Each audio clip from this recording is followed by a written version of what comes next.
Hey everyone. सो ये जो 5 fingers हैं और ये आपका हाथ है, तो ये जो है शॉर्ट ट्रिक है फंडामेंटल राइट को याद करने के लिए।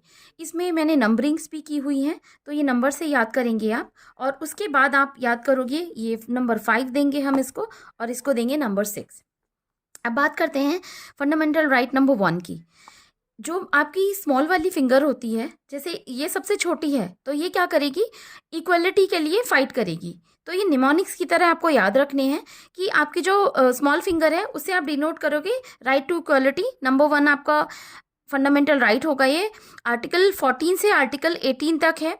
तो मैंने ये लिखा भी है, छोटी उंगली इंसाफ मांगती रहती है या इंसाफ मांगने का काम करती है, तो इसीलिए ये राइट टू इक्वलिटी। उसके बाद आता है राइट टू फ्रीडम या right to freedom of speech and expression. So ये freedom of speech and expression के लिए आर्टिकल 19 से आर्टिकल 22 तक है।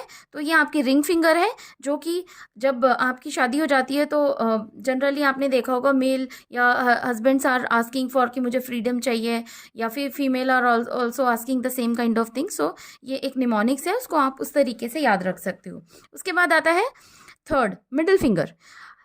मिडिल फिंगर में आप कहते हैं कि कहीं कहीं पे जो एक स्लैंग लैंग्वेज में भी यूज़ होता है, बट यहाँ पे मिडिल फिंगर का मतलब हुआ कि किसी को जो है अपनी अपने राइट्स के लिए उससे लड़ना, मतलब राइट अगेंस्ट द एक्सप्लॉयटेशन। अगर आपका एक्सप्लॉयटेशन हो रहा है उसके लिए। आर्टिकल 25 से 28 तक इसमें आते हैं जो भी प्रोविजंस हैं। फंडामेंटल राइट नंबर 3 है ये। उसके बाद आता है फंडामेंटल राइट नंबर 4।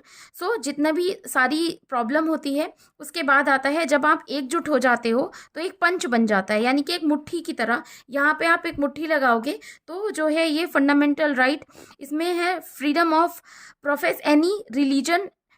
ये आता है आर्टिकल 23 एंड 24। उसके बाद आती है एजुकेशन कल्चर, क्योंकि आप जो है अंगूठा लगाते हो, तो आप अगर एजुकेटेड हो तो अंगूठा नहीं लगाओगे।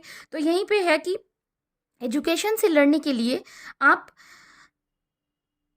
फाइट करोगे। एंड जितने भी प्रोविजन है आर्टिकल 29 से आर्टिकल 30 में आएंगे। कल्चर एंड एजुकेशनल राइट है, तो ये आएगा आर्टिकल नंबर 5। एंड लास्ट में आता है आर्टिकल नंबर 6, जो कि article that is fundamental right number 6, and that is article 32, right to constitutional remedies, जिसमें कि आपके फंडामेंटल राइट्स एक्सप्लॉइट होने पे आप सुप्रीम कोर्ट जाते हो, आप हाई कोर्ट भी जा सकते हो। आर्टिकल 226 के अंडर हाई कोर्ट में जा सकते हो। ये अपने जो भी आपके अगेंस्ट कोई भी ऐसा कि आपके फंडामेंटल राइट वॉयलेट हो रहे हैं, तो उसके लिए आप जाके लड़ सकते हो। ये थे फंडामेंटल राइट की ट्रिक। आपको आई थिंक समझ आई होगी और आपको हेल्प करेगी ये, तो आप खुद का हैंड बना के और ये चीज़ें कंप्लीट कर सकते हो। Till then, thank you so much.